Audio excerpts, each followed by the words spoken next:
épisode 2 de l'envers du maillot en bully.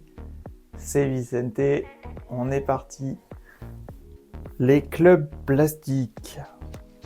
Voilà le sujet de ce deuxième épisode. Qui sont ces deux clubs plastiques dont je parle? Si vous avez vu la miniature, vous savez très bien de qui on va parler. C'est de Hoffenheim et Leipzig. Deux clubs, deux ascensions fulgurantes et pourtant une histoire bien différente.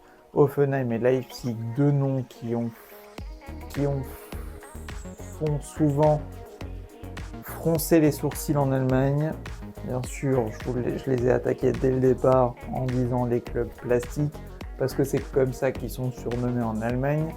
L'histoire d'Hoffenheim commence avec un milliardaire, Dietmar Hopp, et un rêve, faire monter son club de village en Bundesliga 1. Il fera confiance à un homme, Ralf Rangnick.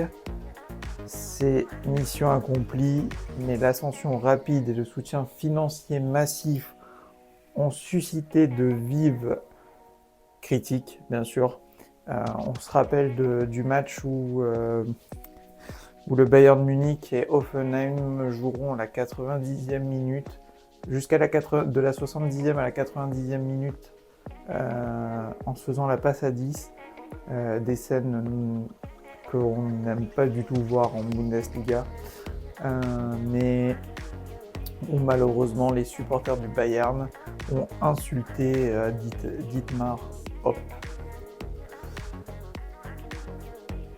Ensuite, on a le cas numéro 2 qui est le cas de Leipzig, qui est encore plus controversé car il est né d'un rachat. Au départ, ils voulaient racheter juste le club de Leipzig. Finalement, ils vont devoir aller voir à 13 km plus loin et acheter pour une bouchée de pain un club amateur. De mémoire 350 000 € pour acheter un club amateur en Allemagne à 13 km de Leipzig et vont créer le RB Leipzig. Le RB Leipzig est clairement une insulte au football allemand, car quand vous voyez le RB, donc, qui est bien sûr le Red Bull Leipzig, mais vu que la DFB n'autorise en aucun cas qu'une entreprise depuis 2002 ait le nom de l'entreprise en termes d'équipe et qu'une entreprise ne peut pas avoir une équipe, ils ont appelé le RB Leipzig le Rasenballsport Leipzig. Rasenballsport veut dire en français, donc, parce que la traduction en français, c'est jeu de ballon sur pelouse. Vous dire à quel point ça a dû bien chauffer les Allemands quand ils ont entendu cette supercherie. Mine de rien, on va retrouver bizarrement les mêmes hommes. Ralf Rangnick va arriver quand le RB Leipzig sera en 3e division et va les faire monter jusqu'en 1re division. Puis ensuite, ils vont changer d'entraîneur et on va découvrir le RB Leipzig en fulgurance très rapidement. Et bien sûr, en 2019, qui c'est qu'on va voir apparaître?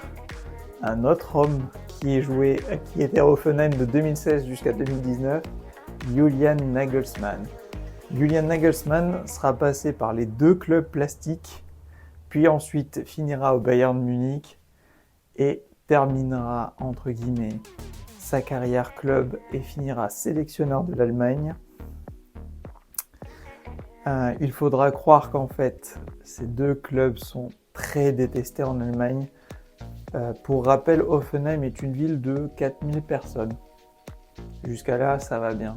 Quand je vous dis que le stade peut accueillir 30 000 personnes, c'est-à-dire qu'en fait il y a plus de personnes qui peuvent être accueillies dans le stade que ce qui est d'habitants dans la ville. Encore une supercherie d'un milliardaire. Malheureusement, tout ce qui est fait est fait. Mais je trouve que Hoffenheim, malgré qu'il y ait un milliardaire, n'est pas un gros dépensier sur le marché des transferts comparé à Leipzig, qui n'hésite pas à sortir de l'argent et fait beaucoup de reventes aussi, mine de rien. Mais ces deux clubs-là sont toujours les mal-aimés du football allemand, et j'en suis sûr. Si tu aimes ce genre de contenu, n'hésite pas à liker et à t'abonner. Je te laisse activer la cloche. C'est la fin de l'épisode 2, l'envers du maillot, en bully. C'était Vicente. Tchuss!